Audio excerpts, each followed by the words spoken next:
नाद तनुमनिशं शङ्करं नाद तनुमनिशं शङ्करं नाद तनुमनिशं शङ्करं नमामि मे मनसा शिरसा नाद तनुमनिशं शङ्करं नमामि मे मनसा शिरसा नाद तनुमनिशं शङ्करं नमामि मे मनसा शिरसा नाद तनुमनिशं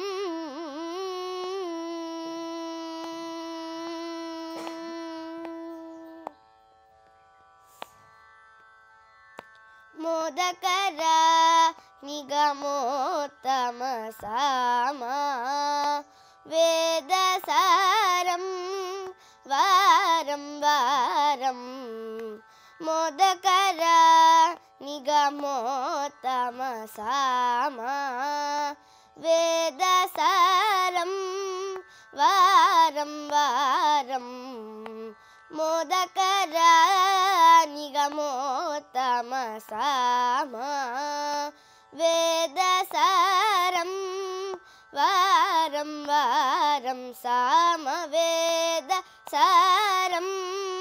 वारं वारं सामवेदसारं वारं वारं नाद तनुमनिशं शङ्करं नमामि मे मनसा शिरसा नाद तनुमनिशं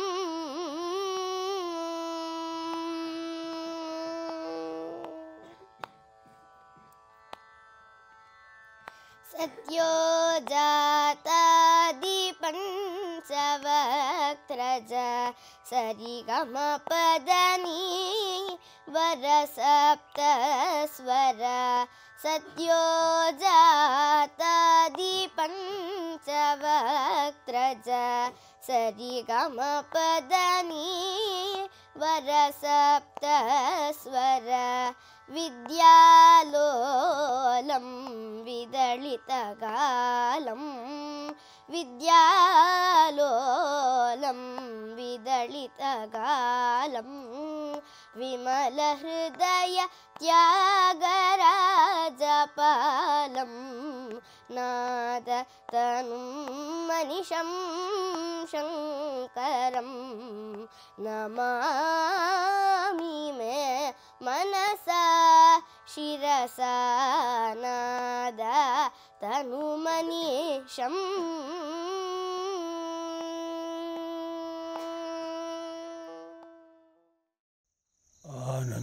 आनन्दमानन्दकरं प्रसन्नं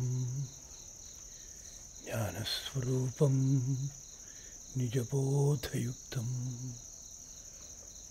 योगीन्द्रमीड्यं भवरोगवैद्यं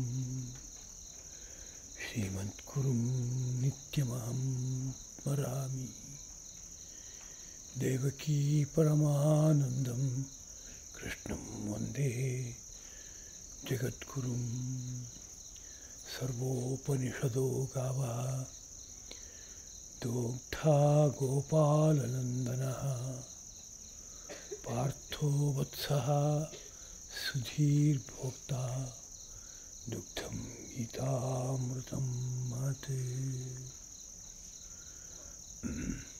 ಸೃಷ್ಟಿ ಮೂಲದಲ್ಲಿ ಅನವರತವೂ ಬೆಳಗುವ ಪರಂಜ್ಯೋತಿ ರೂಪವಾದ ಮೂಲ ಗುರುತತ್ವಕ್ಕೆ ನಮೋ ನಮಃ. ಹೃದಯ ವೇದಿಯಲ್ಲಿ ಜ್ಯೋತಿರ್ಮಯರಾಗಿ ಬೆಳಗುತ್ತಿರುವ ಸದ್ಗುರು ದಂಪತಿಗಳ ಪಾವನ ಪದಪದ್ಮಗಳಿಗೆ ಹಾರ್ದವಾದ ಪ್ರಣತಿಗಳು. ಎಲ್ಲ ಸಹೃದಯರಾದ ಜಿಜ್ಞಾಸುಗಳಿಗೂ ಹಾರ್ದಿಕವಾದ ನಮನಗಳು. ಭಗವದ್ಗೀತಾ ಪ್ರವಚನ ಮಾಲಿಕೆಯ ಮುಂದುವರಿಕೆ. ರಾಜವಿದ್ಯಾ ರಾಜಗುಹ್ಯ ಎಂಬ ಅಂಕಿತದಿಂದ ಕೂಡಿರುವ 9ನೇ ಅಧ್ಯಾಯದಲ್ಲಿ 2 ಶ್ಲೋಕಗಳು ಈ ಹಿಂದಿನ ಪ್ರವಚನದಲ್ಲಿ ಸಂಪನ್ನವಾಗಿವೆ. ಆ 2ನೇ ಶ್ಲೋಕದಲ್ಲಿ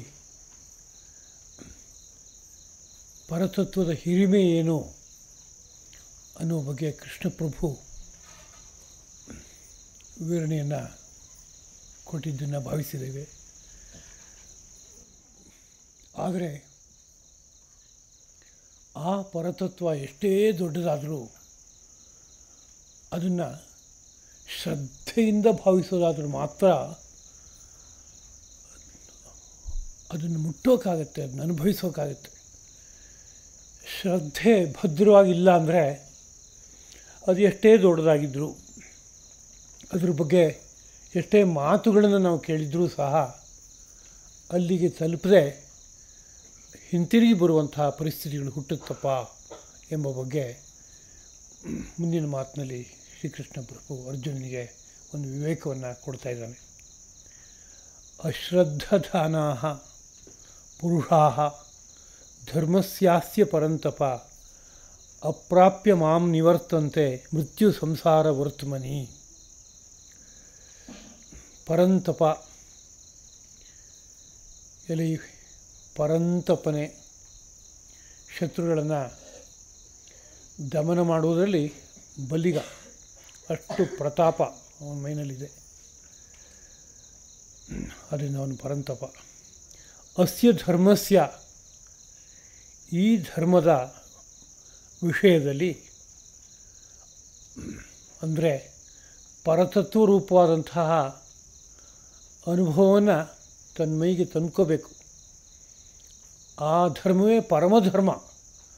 ಆ ಪರಮಧರ್ಮದ ವಿಷಯದಲ್ಲಿ ಅಶ್ರದ್ಧಧಾನ ಪುರುಷಾ, ಯಾವ ಪುರುಷರಿಗೆ ಶ್ರದ್ಧೆ ಎಂಬುದು ಇರೋಲ್ವೋ ಅಂಥವರು ಮಾಂ ಅಪ್ರಾಪ್ಯ, ನನ್ನನ್ನು ಬಂದು ತಲುಪದೆ, ಶ್ರೀಕೃಷ್ಣ ಪ್ರಭುವನ್ನು ಬಂದು ತಲುಪದೆ ಮೃತ್ಯು ಸಂಸಾರ ವರ್ತಮನಿ, ಮೃತ್ಯುವಿನಿಂದ ಕೂಡಿರುವ ಸಂಸಾರವೆಂಬ ಮಾರ್ಗದಲ್ಲಿ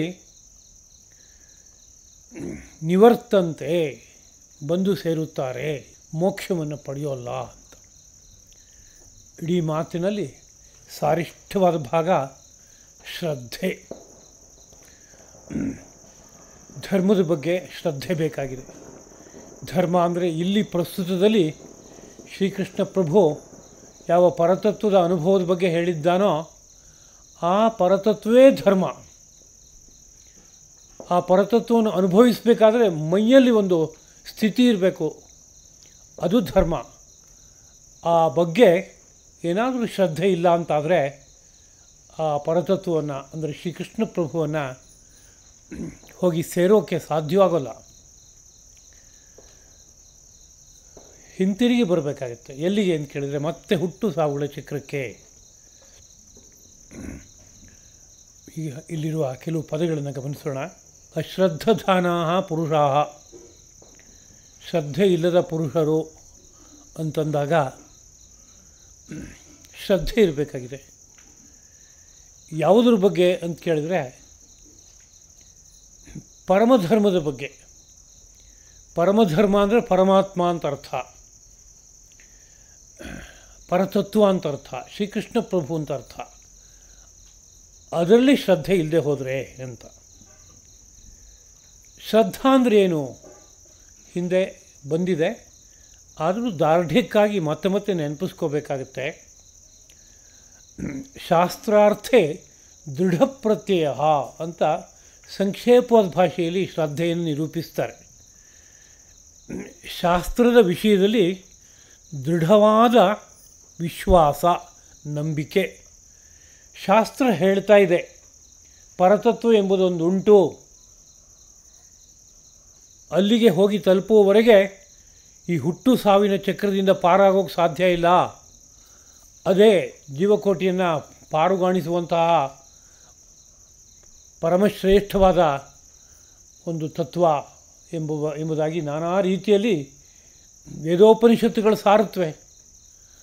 ಅದ್ರ ಬಗ್ಗೆ ನಮಗೊಂದು ದೃಢವಾದ ಪ್ರತ್ಯಯ ಇರಬೇಕು, ಅಂದರೆ ವಿಶ್ವಾಸ ಇರಬೇಕು. ಅದನ್ನು ಶ್ರದ್ಧೆ ಅಂತ ಕರೀತಾರೆ.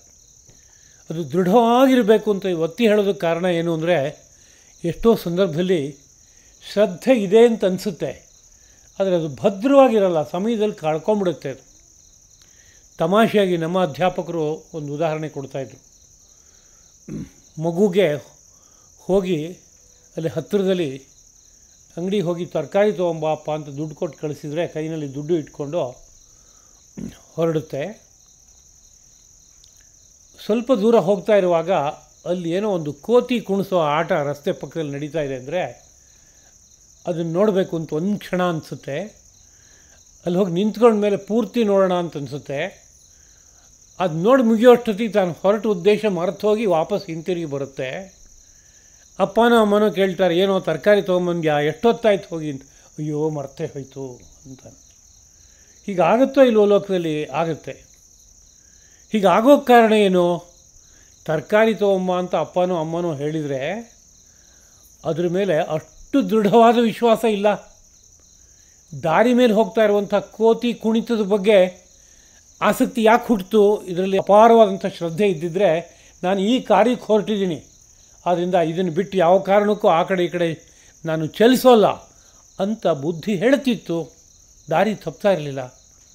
ಆದರೆ ಹಾಗಾಗಲಿಲ್ಲ. ಅಂದರೆ ತಾತ್ಪರ್ಯ, ಅಪ್ಪ ಅಮ್ಮನ ಮಾತಿನ ಬಗ್ಗೆ ಅವನ ಗೌರವ ಇದೆ, ಆದರೆ ದೃಢವಾದ ವಿಶ್ವಾಸನ ಅದು ಅಂದರೆ ಅಲ್ಲ ಅಂತ ಹೇಳ್ಬೋದು.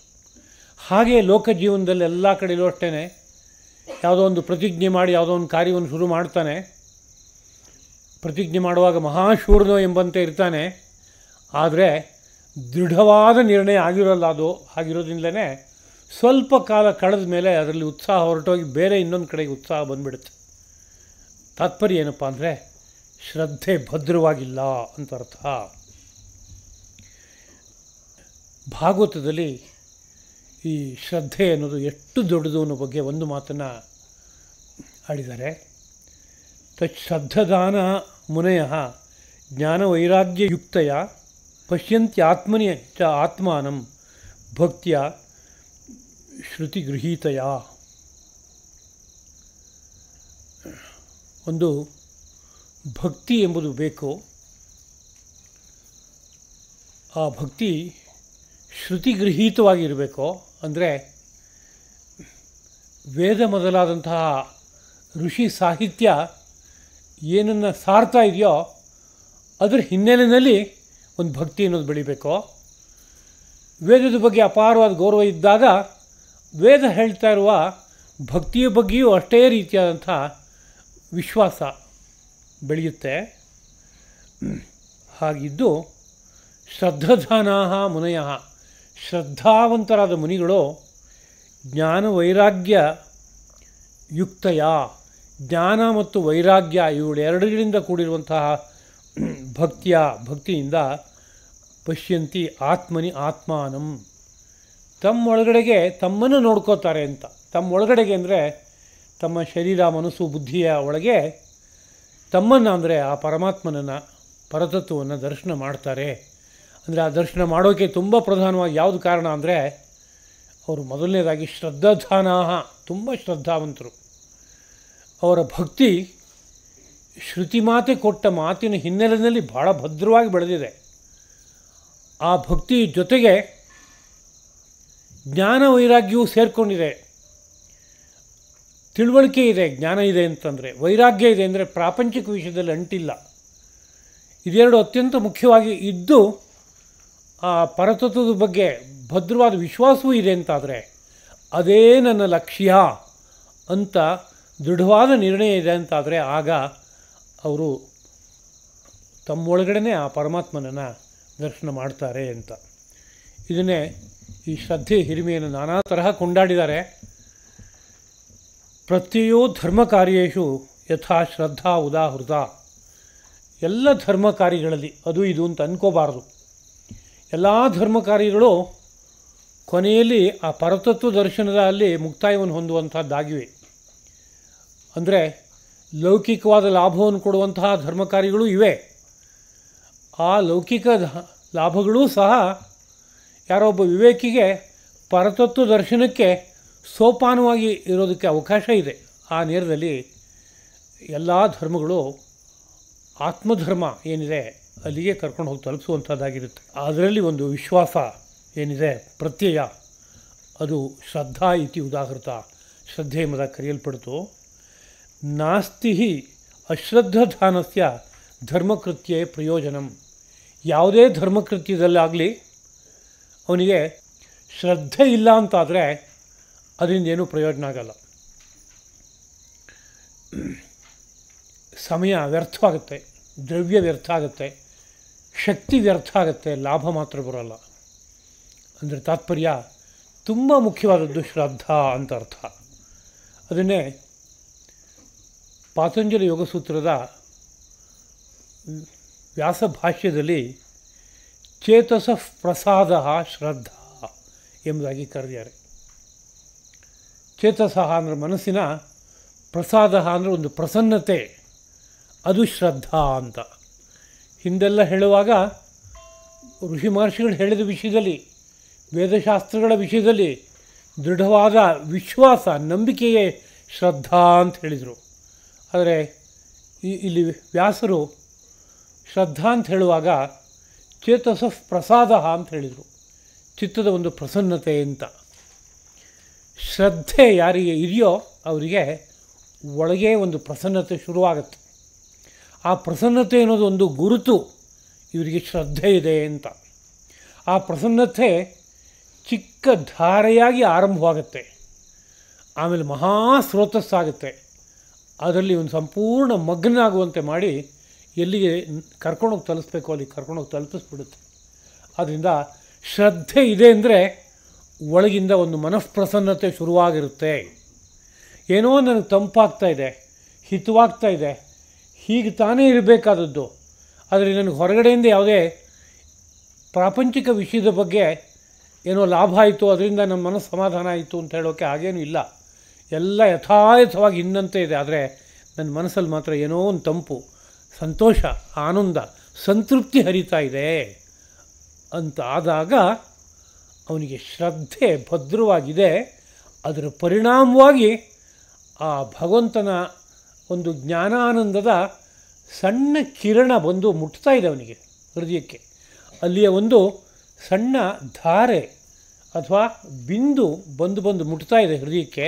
ಅದರಿಂದ ಅವನಿಗೇನೋ ಒಂದು ವಿಶ್ವಾಸ, ಪ್ರಸನ್ನತೆ ಎಂಬುದು ಹುಟ್ಟುತ್ತಾ ಇದೆ ಅಂತ ಅರ್ಥ. ಇದನ್ನೇ ವನ್ಯ ಪುರಾಣದಲ್ಲಿ ಶ್ರದ್ಧೆ ಬಗ್ಗೆ ಇನ್ನೂ ಹೆಚ್ಚಿನ ವಿವರಣೆಯನ್ನು ಕೊಟ್ಟಿದ್ದಾರೆ. ಶ್ರದ್ಧಾಪೂರ್ವಾ ಇಮೇ ಧರ್ಮಾ, ಯಾವ್ಯಾವ ಧರ್ಮ ಕಾರ್ಯಗಳು ಅಂತಿದೆಯೋ ಎಲ್ಲವೂ ಕೂಡ ಶ್ರದ್ಧಾಪೂರ್ವಾ, ಶ್ರದ್ಧೆಯನ್ನು ಮುಂದಿಟ್ಕೊಂಡು ನಡೀಬೇಕಾದವುಗಳು. ಶ್ರದ್ಧೆ ಚೆನ್ನಾಗಿದೆ ಅಂತಾದರೆ ಅವುಗಳೆಲ್ಲ ಫಲಕಾರಿ, ಇಲ್ಲೋದಿಲ್ಲ. ಶ್ರದ್ಧಾ ಮಧ್ಯಾಂತ ಸಂಸ್ಥಿತಾ, ಶ್ರದ್ಧೆ ಎಂಬುದು ಆ ಒಂದೊಂದು ಧರ್ಮ ಕಾರ್ಯದ ಮಧ್ಯದಲ್ಲೂ ಅಂತದಲ್ಲೂ ಇರಬೇಕಾದದ್ದು. ಅಂದರೆ ತುಂಬ ಶ್ರದ್ಧೆಯಿಂದ ಕಾರ್ಯವನ್ನು ಆರಂಭ ಮಾಡಿದೆ, ಮಧ್ಯದಲ್ಲಿ ಸ್ವಲ್ಪ ಶ್ರದ್ಧೆ ಶಿಥಿಲವಾಯಿತು, ಕೊನೆಗೆ ಶ್ರದ್ಧೆ ಶಿಥಿಲವಾಯಿತು ಅಂತಾದರೆ ಆ ಕಾರ್ಯನ ಪೂರ್ತಿಯಾಗಿ ಮಾಡೋಕ್ಕಾಗೋಲ್ಲ. ಅದರಿಂದ ಶ್ರದ್ಧೆ ಅನ್ನೋದು ಹೇಗಿರಬೇಕು? ಆರಂಭದಲ್ಲಿರಬೇಕು, ಮಧ್ಯದಲ್ಲಿರಬೇಕು, ಕೊನೆಯವರೆಗೂ ಇರಬೇಕು. ಶ್ರದ್ಧಾ ನಿತ್ಯಾ ಪ್ರತಿಷ್ಠಾಶ್ಚ, ಧರ್ಮಕರ್ಮಗಳೆಲ್ಲವೂ ಕೂಡ ಶ್ರದ್ಧಾ ನಿತ್ಯ ಅಂದರೆ ನಿತ್ಯವಾದ ಶ್ರದ್ಧೆಯಿಂದ ಕೂಡಿರಬೇಕು. ಪ್ರತಿಷ್ಠಾಶ್ಚ, ಶ್ರದ್ಧೆಯ ಮೇಲೆ ನೆಲೆ ನಿಂತಿವೆ ಧರ್ಮಕರ್ಮಗಳೆಲ್ಲ. ಧರ್ಮ ಶ್ರದ್ಧೈವ ಕೀರ್ತಿತಾ, ಆದ್ದರಿಂದ ಈ ಬೇರೆ ಬೇರೆ ರೀತಿಯಾದ ಧರ್ಮ ಅಂತ ಏನಾದ್ರು ಹೇಳಿದರೆ ಧರ್ಮಕರ್ಮ ಅದರ ಮರ್ಮವನ್ನು ಅರಿತು ಮಾತನಾಡೋದಾದರೆ ಶ್ರದ್ಧೆ ಅಷ್ಟೇ, ಬೇರೆ ಇನ್ನೇನೂ ಇಲ್ಲ. ಅಂದರೆ ಶ್ರದ್ಧೆಯೇ ಸಾರ ಅಲ್ಲಿ ಧರ್ಮಕರ್ಮದಲ್ಲಿ. ಶ್ರದ್ಧೆಯೊಂದು ಇಲ್ಲ ಭದ್ರವಾಗಿ ಅಂದರೆ ಅಲ್ಲಿ ಏನೇನು ಬೇರೆ ಬೇರೆ ರೀತಿಯಾದ ವೈಭವಗಳಿದ್ದರೂ ಯಾವ ವೈಭವವು ಫಲ ಯಾವುದನ್ನು ಕೊಡಬೇಕು ಅದನ್ನು ಕೊಡೋಲ್ಲ. ಶ್ರುತಿ ಮಾತ್ರ ರಸ ಸೂಕ್ಷ್ಮ ಪ್ರಧಾನ ಪುರುಷೇಶ್ವರ, ಶ್ರದ್ಧಾ ಮಾತ್ರೇಣ ಗೃಹ್ಯಂತೆ ನ ಕರೇಣ ನ ಚಕ್ಷುಷ.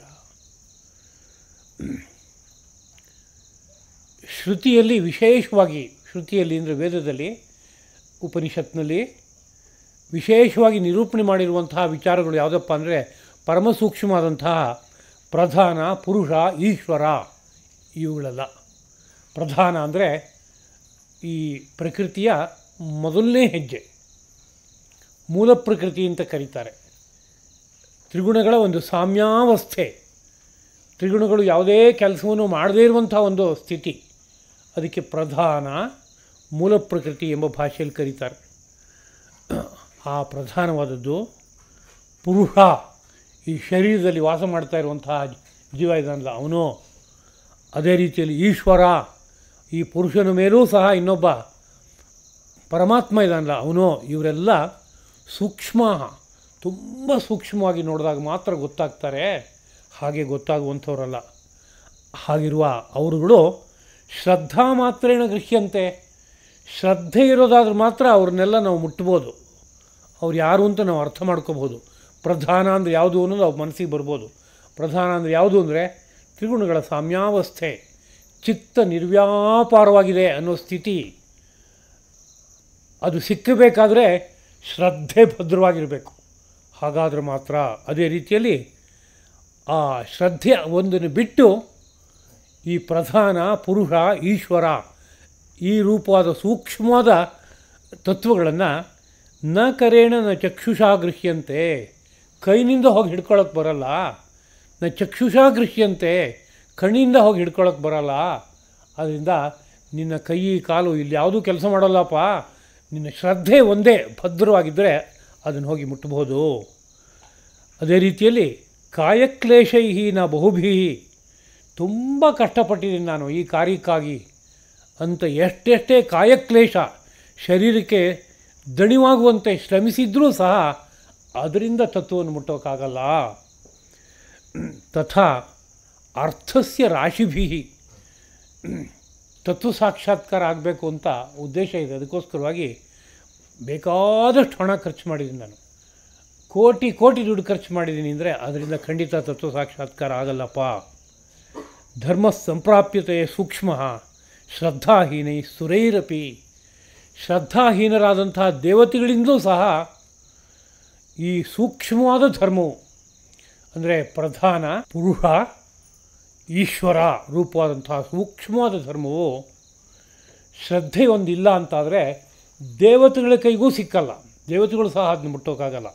ಶ್ರದ್ಧಾ ಧರ್ಮ ಪರಸೂಕ್ಷ್ಮ ಶ್ರದ್ಧಾ ಜ್ಞಾನಂ ಹುತಂ ತಪಃ. ಅದರಿಂದ ಶ್ರದ್ಧೆ ಅನ್ನೋದು ಏನು ಅಂದರೆ ಅದೇ ಸೂಕ್ಷ್ಮವಾದ ಧರ್ಮ, ಅದೇ ಜ್ಞಾನಂ ಜ್ಞಾನ, ಅದೇ ಹುತಂ ಹೋಮ ಮಾಡಿದಂತೆ ಆಗುತ್ತೆ ಅದೊಂದಿದ್ದರೆ. ತಪಃ ಅದೇ ತಪಸ್ಸು ಸಹ. ಶ್ರದ್ಧಾ ಸ್ವರ್ಗಶ್ಚ ಮೋಕ್ಷಶ್ಚ, ಶ್ರದ್ಧೆಯೇ ಸ್ವರ್ಗ, ಶ್ರದ್ಧೆಯೇ ಮೋಕ್ಷ.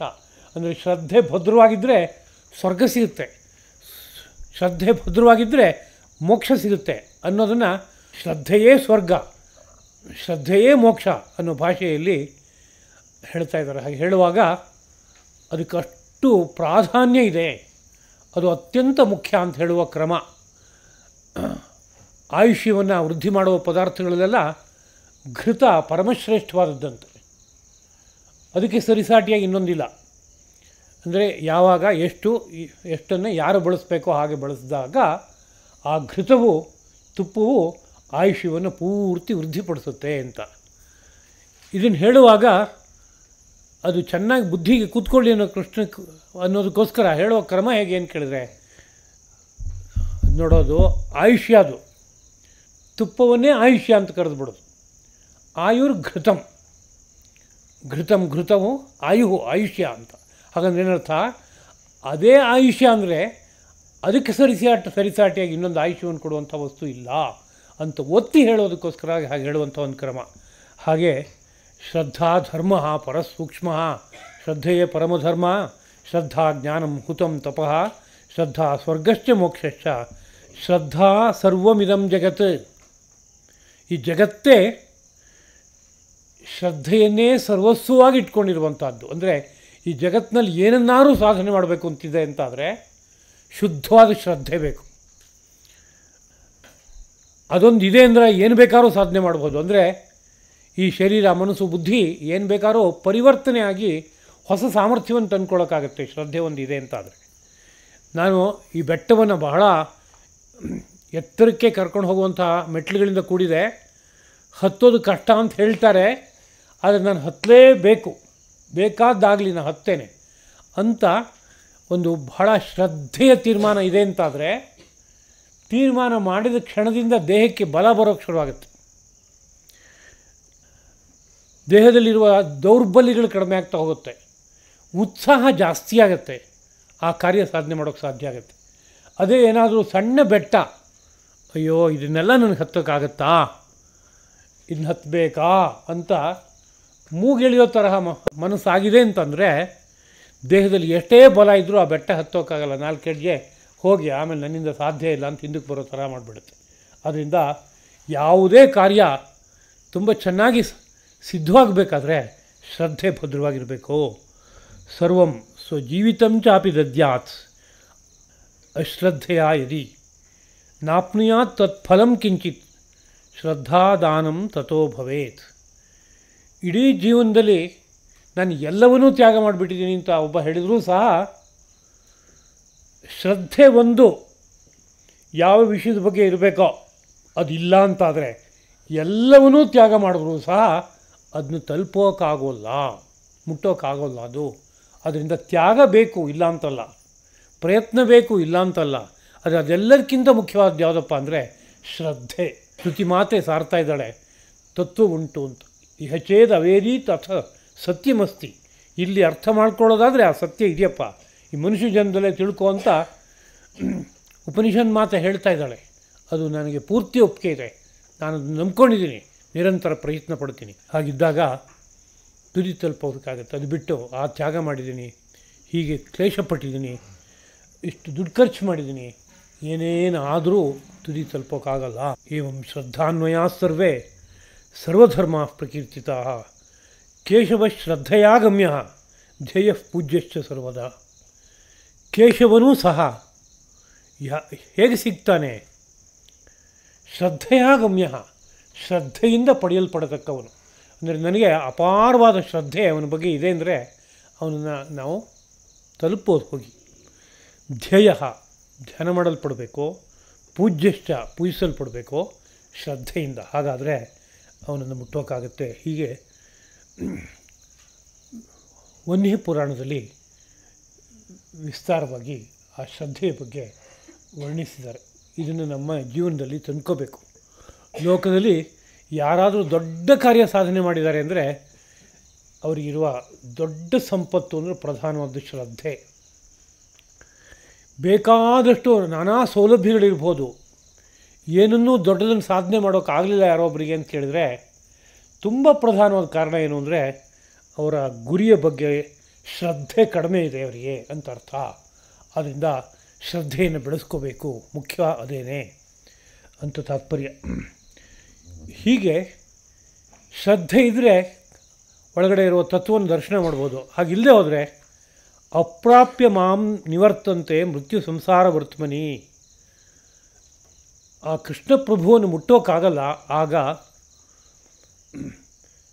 ಮೃತ್ಯು ಸಂಸಾರ ವರ್ತಮನಿ, ಮರಣದಿಂದ ಕೂಡಿರುವ ಸಂಸಾರ ರೂಪವಾದಂಥ ಈ ಚಕ್ರದಲ್ಲಿ, ಈ ಮಾರ್ಗದಲ್ಲಿ ಬಂದು ಸೇರ್ಕೋತಾನೆ.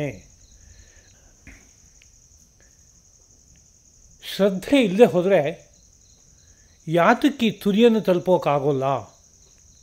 ಏನು ತೊಡಕಾಗುತ್ತೆ? ಪುರುಷ ಪ್ರಯತ್ನ ಮಾಡಿ ತಲುಪಬಹುದಲ್ಲ.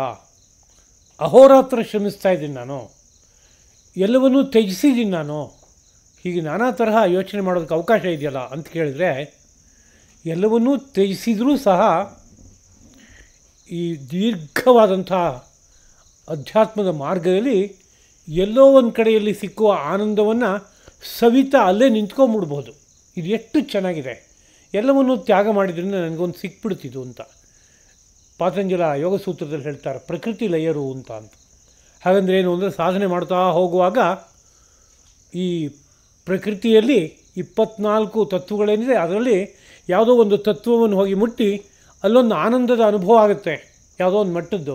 ಇದು ತುಂಬ ಚೆನ್ನಾಗಿದೆಯಲ್ಲ, ಇದಕ್ಕಿಂತ ಇನ್ನೇನು ಬೇಕು ಅಂತ ಅಲ್ಲೇ ನೆನೆಸ್ಬಿಡುವಂಥ ಸನ್ನಿವೇಶ ಇದೆ. ಅಂದರೆ ಇನ್ನೂ ಮೇಲಕ್ಕೆ ಬೇಕಾದಷ್ಟಿದೆ, ಅಲ್ಲಿ ಹೋಗೋ ಮನಸ್ಸೇ ಬರಲಿಲ್ಲ, ತುದಿ ತಲುಪೋಕ್ಕಾಗಲಿಲ್ಲ.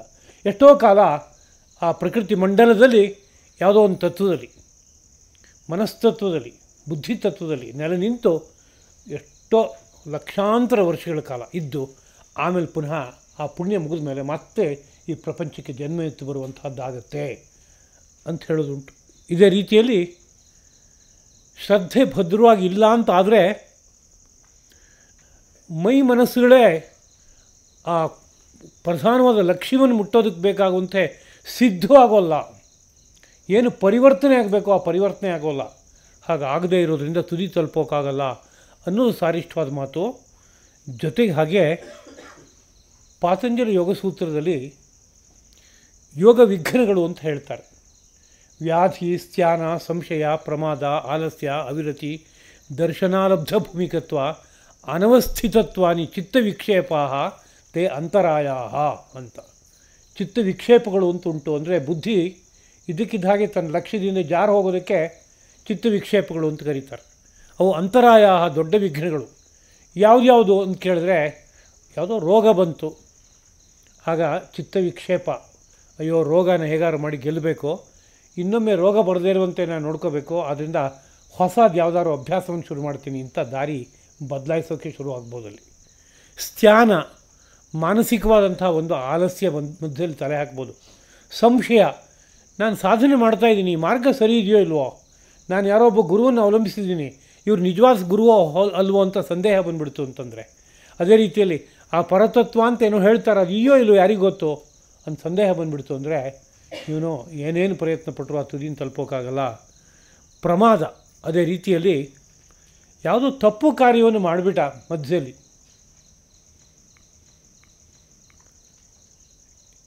ಯಾವುದನ್ನು ಮಾಡಿದ್ರೆ ಸಾಧನೆಯೆಲ್ಲ ಹಾಳಾಗಿ ಹೋಗ್ಬಿಡುತ್ತೋ, ಸಾಧನಾ ಮಾರ್ಗದಿಂದ ಜಾರಿ ಹೊರಟೋಗ್ತಾನೋ ಅಂತ ಯಾವುದೋ ಪ್ರಮಾದದ ಕೆಲಸ ಮಾಡ್ದ. ಗುರು ಹಿರಿಯರಿಗೆ ಯಾರಿಗೋ ನೋಯಿಸ್ಬಿಟ್ಟ ತುಂಬ, ಅಂದರೆ ಸಾಕು, ಅದೊಂದು ದೊಡ್ಡ ಪ್ರಮಾದ.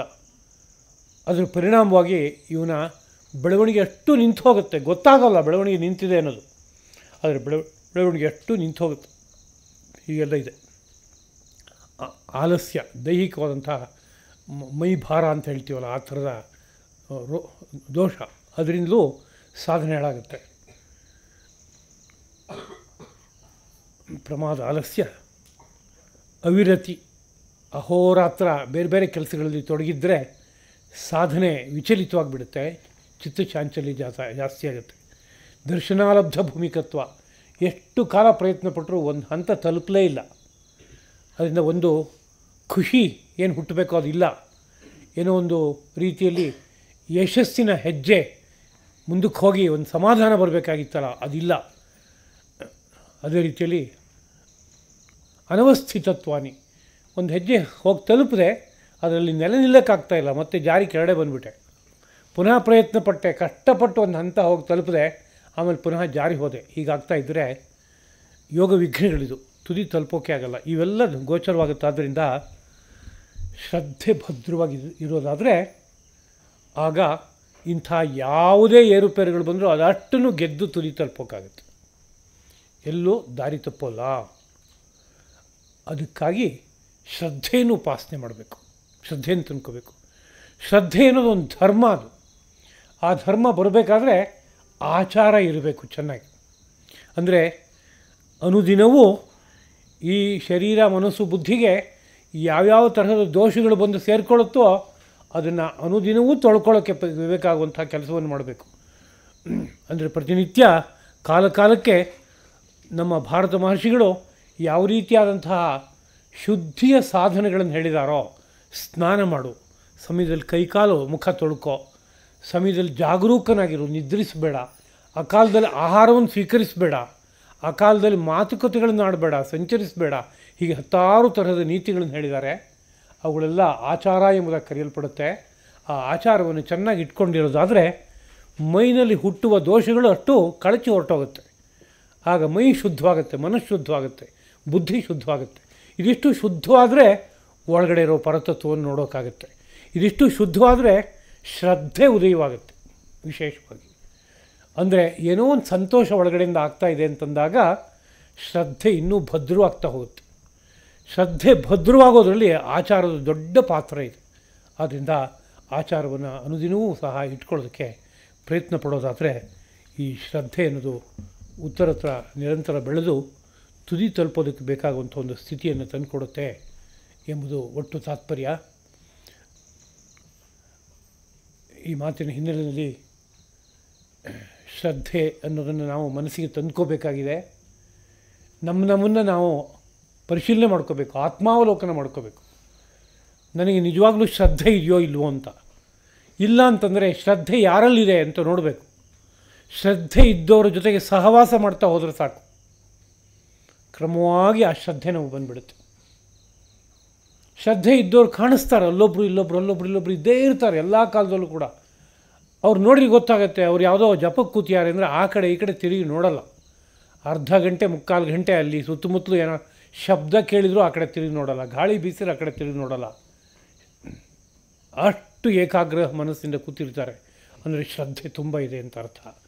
ಒಂದು ಯಾವುದೋ ದೇವರನ್ನು ಪೂಜಿಸಬೇಕು ಅಂತಂದಾಗ ಅವ್ರ ಕೈ ಮುಗಿಯುವಾಗಲೇ ಗೊತ್ತಾಗುತ್ತೆ ಅಪಾರವಾದ ಪ್ರೀತಿಯಿಂದ ಕೈ ಮುಗಿತಾ ಇದ್ದಾರೆ ಅಂತ. ಶ್ರದ್ಧೆ ಇದೆ ಅಂತ ಅರ್ಥ ಅದಕ್ಕೆ. ಹಾಗೆ ಯಾರಲ್ಲಿ ಶ್ರದ್ಧೆ ತುಂಬ ಇದೆಯೋ ಅಂಥ ವ್ಯಕ್ತಿಗಳ ಜೊತೆಗೆ ಸ್ನೇಹ ವಿಶ್ವಾಸವನ್ನು ಬೆಳೆಸ್ಕೋಬೇಕು. ಸಹವಾಸದಿಂದ ಎಲ್ಲ ಗುಣದೋಷಗಳು ಬಂದುಬಿಡುತ್ತೆ. ಅದೇ ನನಗಿಂತಲೂ ಇನ್ನೂ ಅಶ್ರದ್ಧೆಯಿಂದ ಕೂಡಿರುವಂಥ ಒಬ್ಬ ವ್ಯಕ್ತಿ ಇದ್ದಾನೆ, ಅವನಿಗೆ ಯಾವ ಬಗ್ಗೆನೂ ಶ್ರದ್ಧೆನೇ ಇಲ್ಲ. ಅವನ ಜೊತೆಗೆ ಸದಾ ಸ್ನೇಹ ವಿಶ್ವಾಸ ಬೆಳೆಸ್ಕೊಂಡು ಹೋದರೆ ನಮ್ಮ ಇರುವ ಶ್ರದ್ಧೆಯು ಕ್ರಮಕ್ರಮವಾಗಿ ಕುಸಿದು ಹೊರಟು ಹೋಗುತ್ತೆ. ಅದರಿಂದ ಯಾರ ಜೊತೆಗೆ ಮಾನಸಿಕವಾದಂಥ ಅಂಟನ್ನು ನಾವು ಬೆಳೆಸ್ಕೋತೀವಿ ಅನ್ನೋದೊಂದು ತುಂಬ ಮುಖ್ಯ. ಲೋಕದಲ್ಲಿ ಎಲ್ಲರ ಜೊತೆಗೆ ವ್ಯವಹಾರ ಮಾಡಬೇಕಾಗತ್ತೆ, ಆ ವಿಷಯ ಬೇರೆ. ಆದರೆ ಯಾರ ಜೊತೆಗೆ ಮನಸ್ಸನ್ನು ಬೆಸೆಯುವಂತೆ ಮಾಡ್ಕೋತೀವಿ ಅದು ತುಂಬ ಮುಖ್ಯ. ಯಾರಲ್ಲಿ ಅತಿಶಯವಾದ ಶ್ರದ್ಧೆ ಇದೆಯೋ ಅವ್ರ ಜೊತೆಗೆ ಮನಸ್ಸು ಬೆಸ್ತಿದೆ ಅಂತಂದರೆ, ಅಂದರೆ ಅವ್ರನ್ನ ಕಂಡ್ರೆ ನನಗೆ ತುಂಬ ಇಷ್ಟ ಆಗುತ್ತೆ, ಅವ್ರ ಮಾತನ್ನು ಕೇಳಬೇಕು ಅಂತ ಅನಿಸುತ್ತೆ, ಅವ್ರ ಜೊತೆಗೆ ಒಡನಾಡಬೇಕು ಅಂತ ಅನಿಸುತ್ತೆ, ಅವ್ರಿಗೇನಾದ್ರು ಸಹಕಾರ ಕೊಡಬೇಕು ಅಂತ ಅನಿಸುತ್ತೆ, ಹೀಗೆಲ್ಲ ಇದೆ ಅಂತಂದರೆ ಅಲ್ಲಿ ಮನಸ್ಸು ಬೆಸೀತಾ ಇದೆ ಅಂತ ಅರ್ಥ. ಹಾಗೆ ಶ್ರದ್ಧಾವಂತರ ಜೊತೆಗೆ ಮನಸ್ಸು ಬೆಸೀತಾ ಹೋದಾಗ ಶ್ರದ್ಧೆ ವೃದ್ಧಿಯಾಗುತ್ತೆ. ಅದೇ ರೀತಿಯಲ್ಲಿ ಆಗಲೇ ಹೇಳಿದ ಹಾಗೆ ನಮ್ಮ ಶರೀರ ಯಂತ್ರವನ್ನು, ಮನಸ್ಸು ಬುದ್ಧಿಗಳನ್ನು ಶುದ್ಧವಾಗಿಟ್ಕೊಳ್ಳೋದಕ್ಕೆ ಋಷಿಮಹರ್ಷಿಗಳು ಕೊಟ್ಟ ಆಚಾರವನ್ನು ಅನುಸರಿಸ್ತಾ ಹೋಗೋದಾದರೆ ಆಗ ಒಂದೊಂದೇ ವಿಷಯದಲ್ಲಿ ಬುದ್ಧಿಯ ತಿಳಿತನದ ಕಾರಣದಿಂದ ಹೆಚ್ಚು ತಿಳುವಳಿಕೆ ಬರೋಕ್ಕೆ ಶುರುವಾಗುತ್ತೆ. ಇದು ಹೀಗೆ ಅಂತ ಮನಸ್ಸು ಒಪ್ಕೊಳ್ಳೋಕೆ ಶುರುವಾಗುತ್ತೆ ಮತ್ತು ಕ್ರಮವಾಗಿ ಒಂದು ಸಂತೋಷ ಒಳಗಡೆಯಿಂದ ಹುಟ್ಟೋಕ್ಕೆ ಶುರುವಾಗುತ್ತೆ. ಆಗ ಶ್ರದ್ಧೆ ಭದ್ರವಾಗುತ್ತೆ. ಅತ್ತ ನಮ್ಮೆಲ್ಲರ ಮನೋಬುದ್ಧಿಗಳು ಸಾಗುವಂತೆ ಆಗಲಿ ಎಂಬುದಾಗಿ ಭಾವಿಸ್ತಾ ಈ 4 ಮಾತುಗಳನ್ನು ಶ್ರೀಕೃಷ್ಣ ಪ್ರಭುವಿನ ಪದಪದ್ಮಗಳಲ್ಲಿ ಅರ್ಪಿಸ್ತಾ ಇದ್ದೀನಿ.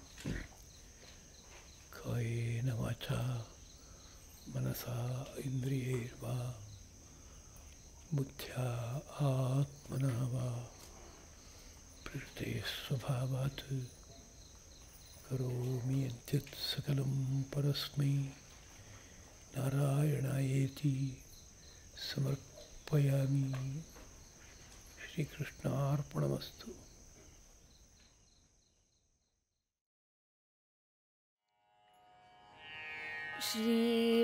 श्रीवरलक्ष्मी नमस्तुभ्यं वसूप्रदे श्रीवरलक्ष्मी नमस्तुभ्यं वसूप्रदे श्रीवरलक्ष्मी नमस्तुभ्यं वसूप्रदे श्रीसारसपदे रसपदे सपदे पदे पदे श्रीवरलक्ष्मी नमस्तुभ्यं वसूप्रदे श्रीसारसपदे रसपदे सपदे पदे पदे श्रीवरलक्ष्मी नमस्तुभ्यं.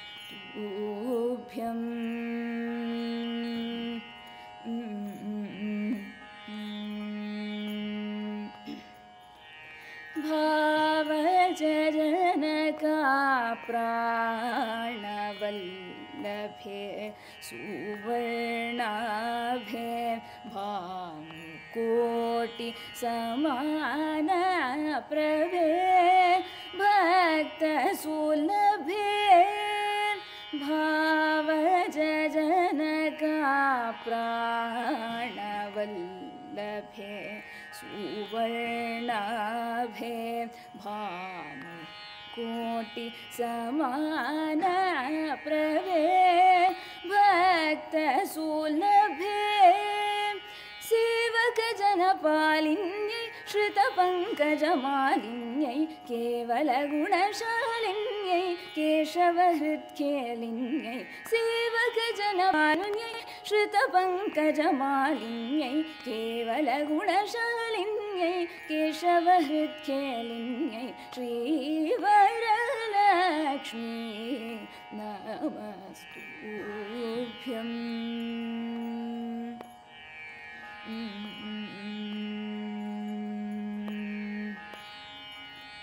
श्रावण पौर्णमी पूर्वस्थ शुक्रवारे चारुमती प्रभृतिभिः पूजिता करे देवादि गुरुगुह समर्पित मणिमय हारे देवादि गुरुगुह समर्पित मणिमय हारे दीनजन संरक्षण निपुण कनकधारी भावना भेद चतुरे भारती सन्नुतवरे भावना भेद चतुरे भारती सन्नुतवरे कैवल्य वितरण परे कांक्षित फल प्रद करे भावना भेद चतुरे भारती सन्नुतवरे कैवल्य वितरण परे कांक्षित फल प्रद करे श्रीवरलक्ष्मी नमस्तुभ्यम् वसूप्रदे श्रीसारसपदे रसपदे सपदे पदे पदे वरलक्ष्मी नमस्तुभ्यम्